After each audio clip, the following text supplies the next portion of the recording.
Pantohir, dan waktu itu sudah disuruh untuk berpendidikan polisi di Caba. Porsi buat PDIP di sekarang berapa porsi untuk pemerintahan sekarang? Ya sekarang ini kan masih PLT Oh masih kan? PDIP, tapi dari PDIP ada? Ada Ya? ada Lebih dari berapa? ya ada lah. Oh, dua kali. Rahasia. Oh, rahasia. Next. Iya. Iya, oke.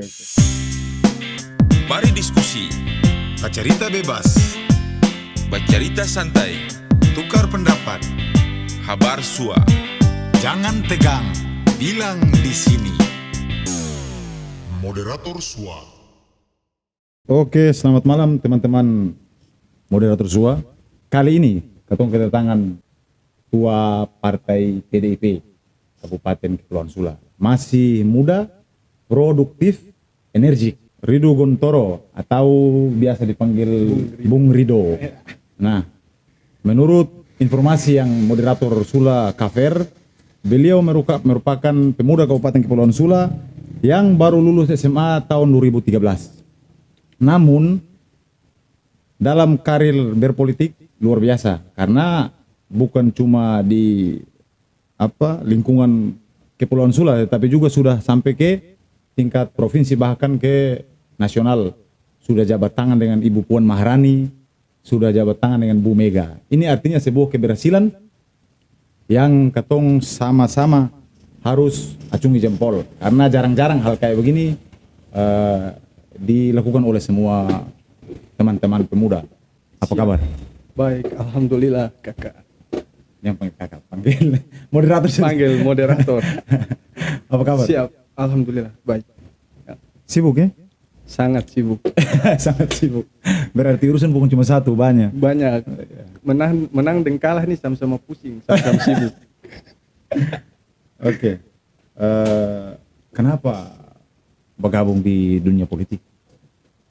Ya, mungkin yang pertama itu, mungkin bahkan bukan hanya khususnya di Kepulauan Sula, tapi juga di tingkat nasional. Mungkin banyak pemuda, banyak anak-anak muda ya, yang takut untuk berpolitik. Mereka mempunyai persepsi bahwa mungkin politik itu kotor, mungkin politik itu, dunia politik ini penuh dengan saling sikut, saling tendang-menendang. Namun kalau kita pahami bahwa dunia politik itu sebenarnya sangat strategis buat ketong anak muda untuk sekarang. Kenapa saya bilang sangat strategis? Karena di dalam dunia politik itu kita dapat menghasilkan kebijakan-kebijakan, banyak menghasilkan keputusan-keputusan perundang-undangan yang dibuat untuk kepentingan orang banyak. Nah, maka dari itu, jika kita ingin merubah suatu negeri, kita ingin mencintai negeri kita, jadi kita harus berpolitik, kita harus ada di dalam tersebut. Maka dari itu saya sebagai anak muda di Kabupaten Kepulauan Sula yang lahir besar di Sula, saya ingin masuk di dunia politik karena cinta terhadap tanah kelahiran saya, Kabupaten Kepulauan Sula. Wah. Begini, tadi kayak kita bilang bahwa sebelum Bung Rido ke sini itu jauh-jauh hari moderator Sula cari tahu nih tentang Bung Rido. Mulai dari perjalanannya setelah lulus SMA di SMA 1 Sula, itu katanya Bung Rido pernah ikut seleksi Akademi Kepolisian Akpol ya. Akpol. Itu gimana ceritanya? Ya itu memang udah cita-cita mungkin dari sekolah. Orang tua juga mempunyai keinginan bahwa harus di kepolisian, karena memang saya memang keturunannya orang-orang kepolisian. Oh, dari keluarga, dari banyak yang jadi polisi. Ya. Nggak ada darah politik sama sekali. Oh, sih nggak ada darah politik malahan. Jadi setelah lulus sekolah itu pada tahap pertama mungkin langsung 2013 itu tes itu masih pada tahap pemberkasan. Padahal kesehatan sudah lolos semua, itu jatuhnya itu di pemberkasan kedua. Karena pada saat itu 2013 itu kan pertama kali percobaan 20 paket kalau tidak salah waktu itu. Nah, itu NIM pada kecil semua, jadi Itu ikut tidak bisa seleksi di dilanjutin. Maluku Utara kah keluar? Di Maluku Utara. Di Maluku Utara. Berapa kali ikut seleksi? 3 kali.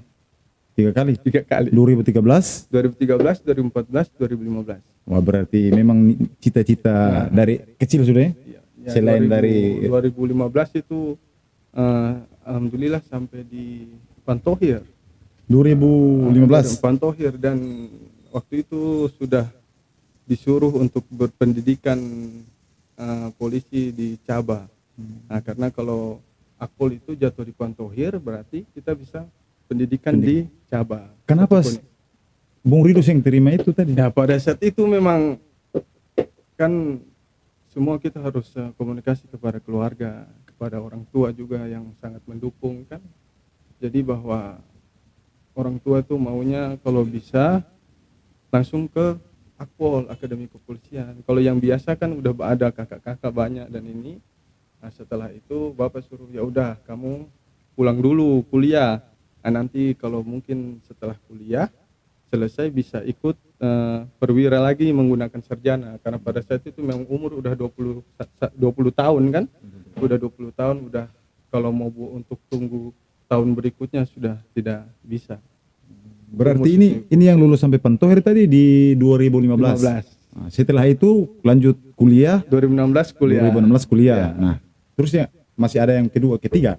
Kan tadi ada 3 kali seleksi tadi. Kan 2013, 14, 15. Oh, 14, 15 sampai ke 15 saja. Ya 15 terakhir. Sampai di 2015 akhirnya memilih jalur untuk Jalur kuliah.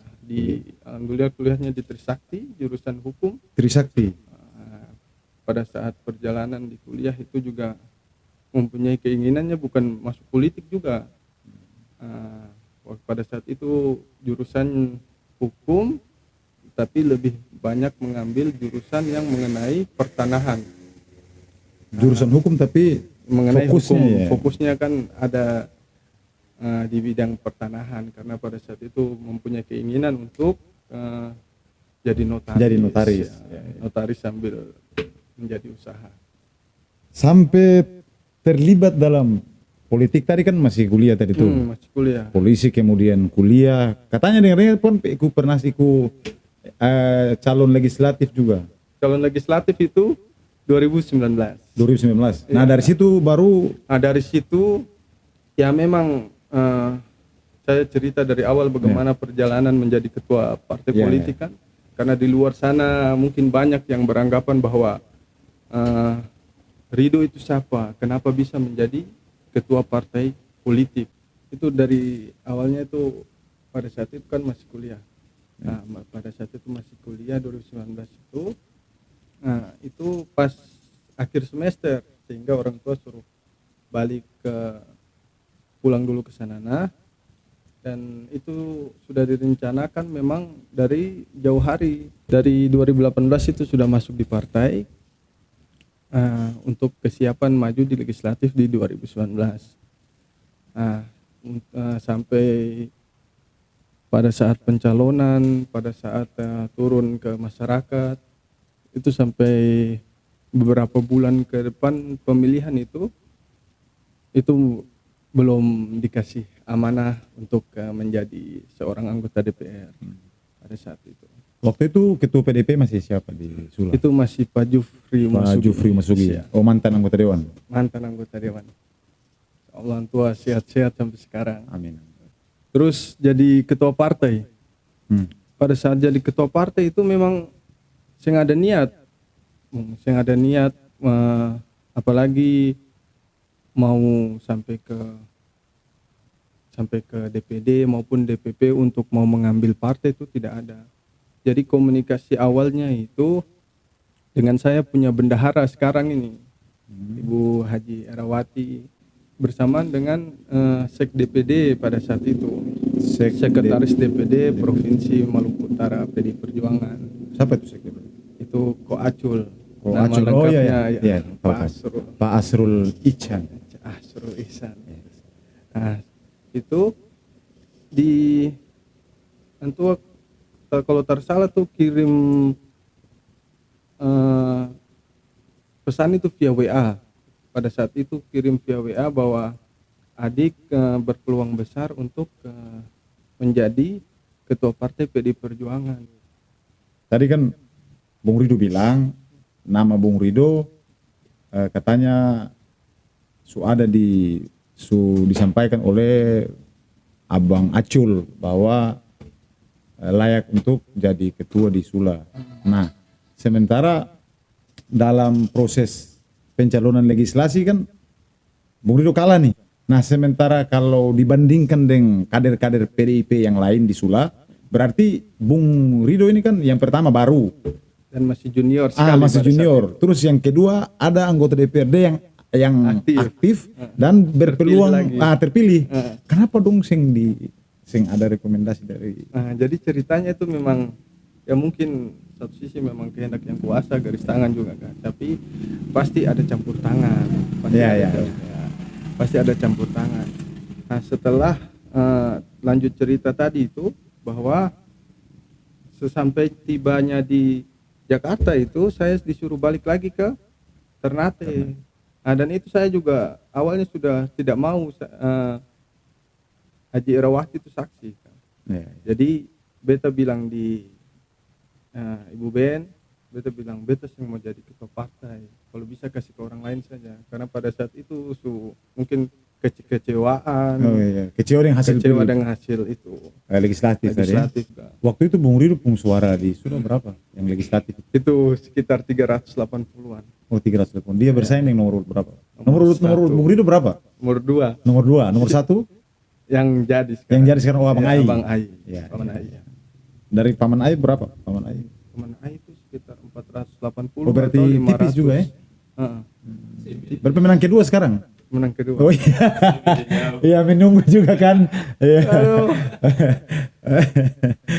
Tapi sih nggak ada niat lain. Sabotase. Next.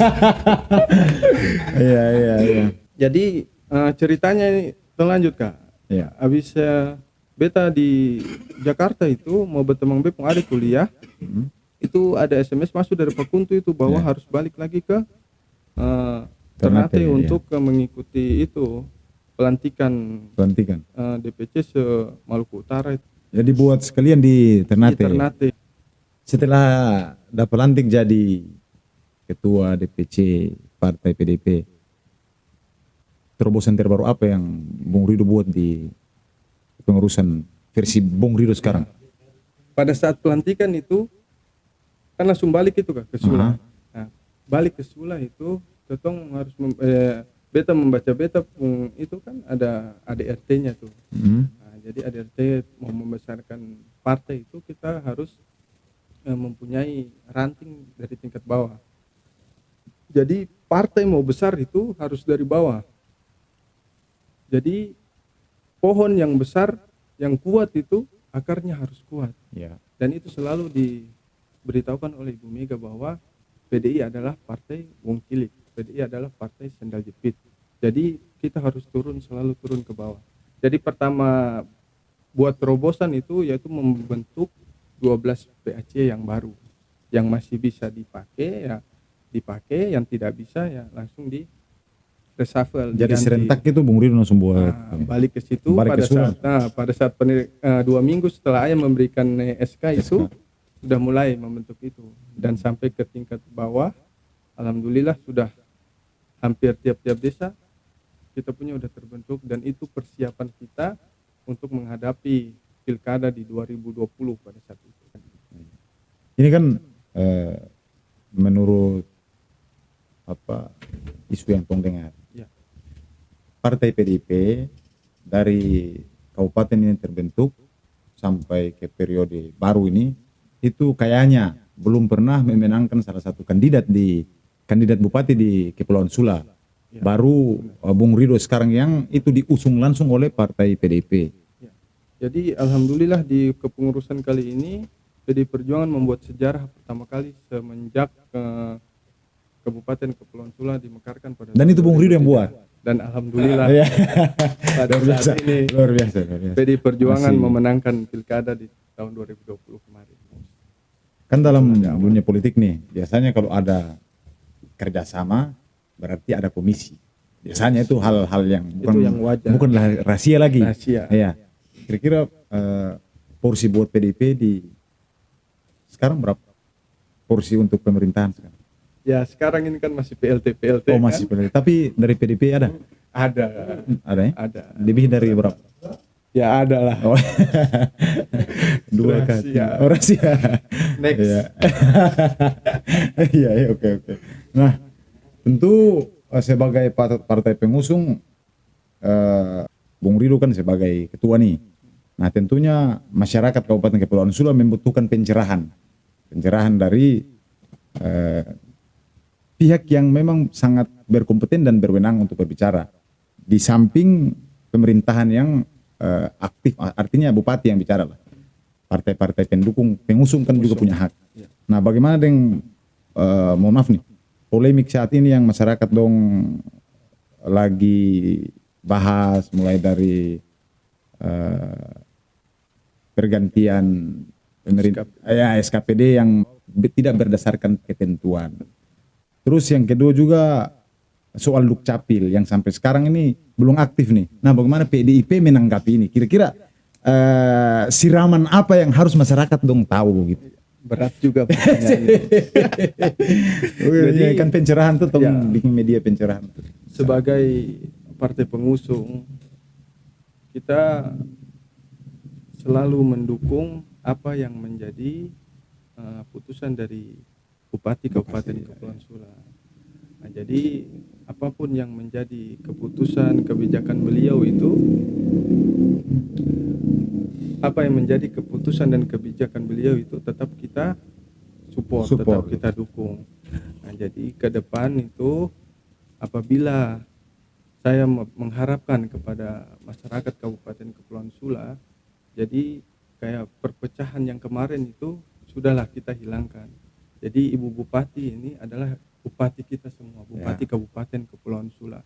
Jadi saya mengajak kepada masyarakat semua apabila ada problem, ada permasalahan mengenai visi misi yang ada, yang akan dijalankan oleh Ibu ini, mari kita sama-sama PDI siap di belakang masyarakat untuk bagaimana menyampaikan aspirasi masyarakat tersebut kepada Ibu Haja Vivian Adenisimus dan Bapak Insinyur Haji Saleh Marasabesi sebagai bupati dan wakil bupati terpilih.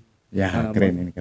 Jadi begini, bukan berarti artinya masyarakat mendengar isu tentang hal-hal kayak gini, terus ada isu juga bahwa partai pengusung ini diam dan tak mau berbicara. Nah, ini sing benar. Di sini ketua sampaikan bahwa dong juga punya upaya yang mungkin dong sampaikan di masyarakat, tapi lewat jalur-jalur tertentu. Artinya pertemuan dengan bupati kah, saran-saran untuk membangun pasti disampaikan ya. Pasti. Ya. So, terkait dengan keluhan masyarakat soal pilihan Dukcapil dan juga masyarakat belum tercerahkan begitulah dengan kebijakan bupati yang menurut perkembangan sekarang itu bertabrakan dengan aturan. Ya. Itu. Kira-kira PDIP menanggapi dan mau menyampaikan apa di masyarakat begitu supaya jangan ada kegaduhan lagi lah. Masyarakat juga paham kenapa harus sampai jadi kayak begini. Ya. Seperti yang Gue bilang tadi ya.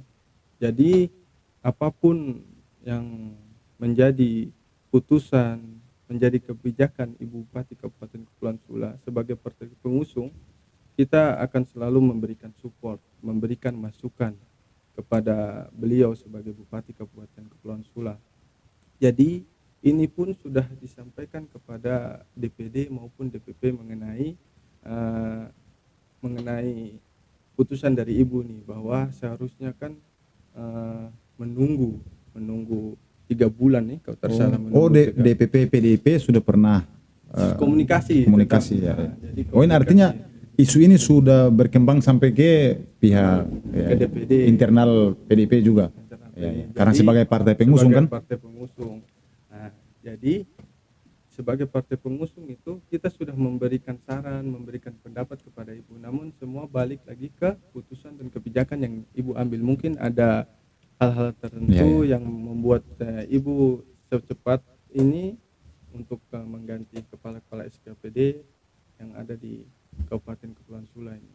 Mungkin pertimbangannya kalau dengan cepat mengganti kepala SKPD ini bisa lebih cepat visi misi yang Iya, beliau karena sinergi dengan beliau Ya, gitu. artinya Bisa mau berjalan harus berjalan bersinergi ya, dengan bersinergi. ibu. Percuma kalau tong berjalan kalau orang Ya, mau ikut. tidak mau Setengah ikut, mati juga ya. setengah mati.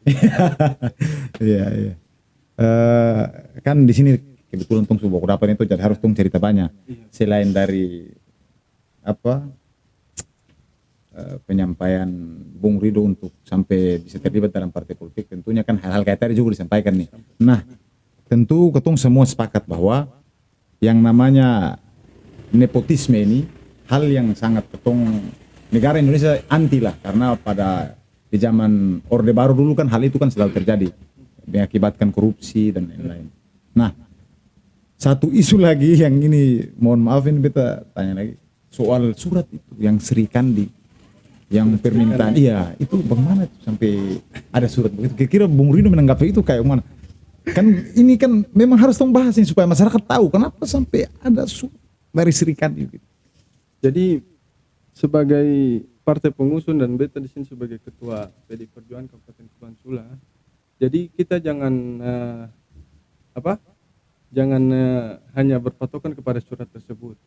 Bisa komunikasi ke saya, ke partai-partai pengusung yang lain agar bagaimana jalan keluarnya itu seperti apa. Dan tahu jawabannya seperti apa. Dan itu yang dilakukan moderator SUA sekarang. Ya kan, karena isu berkembang tong pantau media sosial komentar panjang. Termasuk ada Bung Rido dan teman satu punya komentar juga, beta jaga sempat ikuti lagi. Nah, akhirnya tong penasaran dan panggil Bung Rido sini supaya tong dapat jawaban kayak begini. Kan lebih fair toh daripada tong berspekulasi di media sosial. Jadi jujur saja kayak surat itu saya kan jujur saja surat itu beta belum baca ke habis. Ya. Baca itu karena hanya beta dengar-dengar dari teman-teman Oh, yang iya. lain. Itu kan harus semua kan lewat jalur itu buat bisa jadi itu. Nah, jadi beta pun tanggapan bahwa mungkin Sri Kandi mempunyai pendapat yang lain mengenai hal ini, mengenai mereka punya tujuan untuk bagaimana hanya satu pintu begini kan, hanya satu pintu untuk honorer. Tapi bukan berarti menutup kesempatan untuk teman-teman yang lain kan? Tidak. Iya. Sekedar mengusul, Sekedar mengusul. Jadi sekedar mengusul. Makanya itu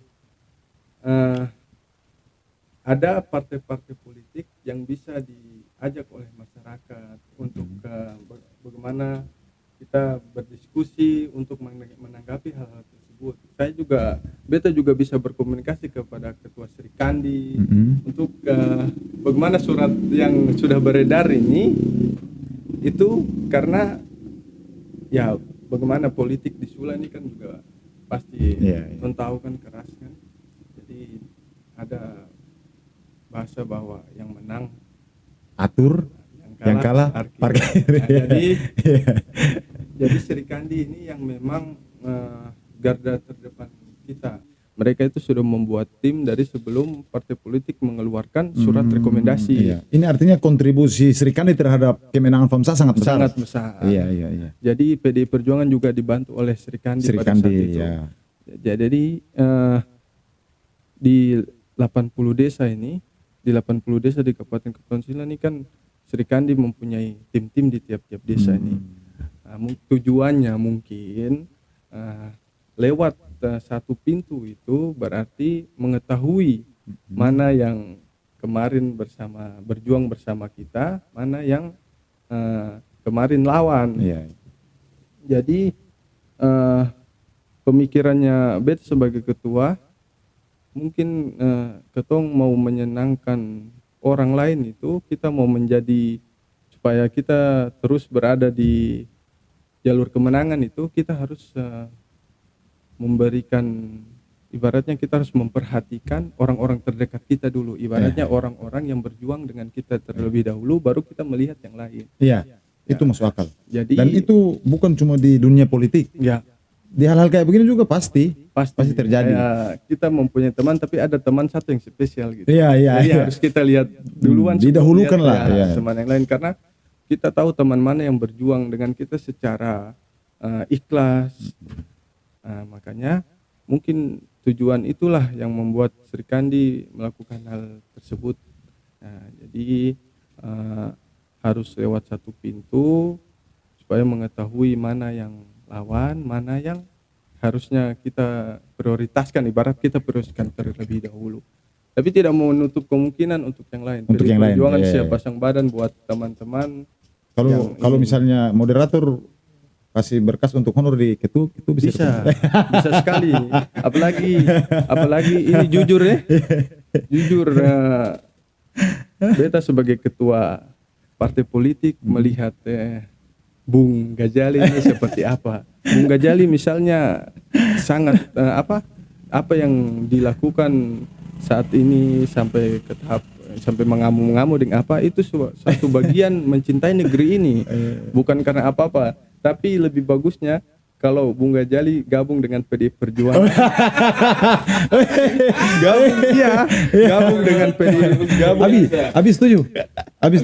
Bisa ganti Abi pun posisi di sini. Ada posisi lain. buat Bung Gajali ada posisi-posisi tertentu. Insyaallah ya. Insyaallah. Jadi kalau tawaran iya, ini. jadi kalau Bung moderator bersama dengan PDI Perjuangan, mungkin Berarti ada podcast di sana juga ya, atau bisa ya. mungkin aspirasi yang Bung Gajali itu lebih baik. Wah, luar biasa. Dan Ketua PDI Perjuangan siap memberikan Welcome, satu sangat kota welcome. buat calon DPR ke depan. Amin. Amin. Masya Allah. Dari sekarang bisa cari pengganti moderator. Moderator baru ya. Video. Nah, tadi su bahas banyak hal. Ketua sekarang su umur berapa? Umur 25 tahun. Masih mau berjalan dengan Abi atau masih mau? Masih ingin sendiri. Masih Masih ingin. ibaratnya masih mau menikmati untuk lebih fokus di partai Oh, dulu. fokus berpolitik dulu. Berpolitik dulu. Masih. Kalau jalan biasanya kalau jalan dengan orang jomblo kadang tong juga begitu. Yang ada motivasi untuk. Tapi kalau jalan dengan bet pastikan itu yang lama itu. Nah, Seru. yang ada yang di bidik gitu maksudnya. Ada. Sejauh ini. Oh, ada. Pasti ada. Tapi su ada kah belum, maksudnya selain yang dibidik, yang sekarang su ada kah belum? Itu susah pertanyaan. Oh berarti ada ya? Next, Ada ya? Bisa. lanjut. Ya. Nanti Off the record. Off. Iya, oke. Nah, partai PDI Perjuangan, partai yang berkuasa di Republik Indonesia saat ini. Nah, sampai dari sudah 10 tahun ini kan PDIP berjaya nih. Nah, target PDIP di Kabupaten Kepulauan Sula itu ke depannya di Pilkada dan Legislatif 2024 berapa kursi mau dikejar? Jadi sebagai ketua partai politik dengan untuk membesarkan partai itu kita harus dari bawah, seperti yang Beta bilang dari awal tadi, kita harus kuat di ranting dan anak ranting kita dulu. Kalau anak ranting dan ranting kita dan ke PAC kita kuat, solid, maka Beta pastikan Beta akan yakin untuk ke depan bukan hanya membuat sejarah PDI Perjuangan memenangkan pilkada, tapi akan membuat sejarah lagi PDI Perjuangan akan memimpin pemilihan legislatif untuk ke depan. Ya, mungkin target ya sing banyak-banyak 6 kursi boleh lah. Wih, ini kalau target 6 kursi berarti ketua ada planning lain. Ada planning. Ada planning. Jadi, Calon bupati kan? Kemarin itu kalau umur cukup besok calon wakil itu. Kemarin kalau umur Iya, cukup. masih 24 Oh, tapi cuma masih kemarin. 24. Jadi sekarang Kemarin harus 25. Tapi ke depannya nih Tapi masih ingin memulai dari bawah dulu. Karena tong mau calon bupati, calon wakil bupati kan harus berbuat dulu. tapi keinginan ada. Pastilah, apalagi menjadi ketua partai politik ini pasti mempunyai keinginan ke situ. Jika Allah memberikan kesehatan, umur panjang dan memberikan kesempatan, ya pasti berani maju. Terakhir, pesan apa yang Bung Rido mau sampaikan di masyarakat Sula dan juga teman-teman pemuda yang mungkin sekarang masih ragu-ragu untuk mengambil sikap ke dunia politik dan juga motivasi yang mau ketua sampaikan. Silakan. Ya. Mungkin pesan saya sebagai ketua PDI Perjuangan di Kabupaten Kepulauan Sula ini bahwa anak-anak muda dan generasi penerus kita tidak boleh takut untuk berpolitik. Ya mungkin di luar sana kita mempunyai anak-anak muda mempunyai perspektif bahwa kalau kita maju di politik itu kotor, politik itu baku siku, baku fitnah kiri kanan. Tapi dengan berpolitik kita mampu untuk memperbaiki daerah kita menjadi lebih baik. Karena berpolitik itu kita berbicara mengenai haknya orang banyak, mengenai kita punya masa depan di Kabupaten Kepulauan Sula ini. Kita harus masuk ke dalam dunia politik untuk bisa memperbaiki, untuk menjadi lebih baik. Ya. Oke, jadi saya simpulkan bahwa penyampaian Bung Rido untuk masyarakat tadi, jika ingin menciptakan keadilan di Kabupaten Kepulauan Sula, maka sebagai generasi muda, ketong wajib mengikuti jalur politik dan berada dalam sebuah keputusan-keputusan terbesar yang menguntungkan negeri ini. Terima kasih ketong Bung Rapa di episode berikut. Moderator SWA